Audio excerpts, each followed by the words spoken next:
స్వతంత్ర భారతం పరలోక కృపతో వర్ధిల్లాలి.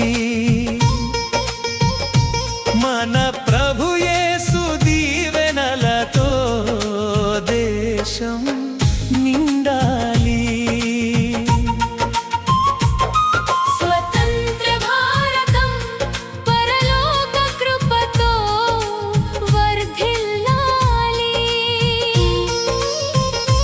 మన ప్రభు యేసు దీవెనలతో దేశం నిండాలి. సత్యముతో నీతితో శాంతి మార్గాన సాగాలి.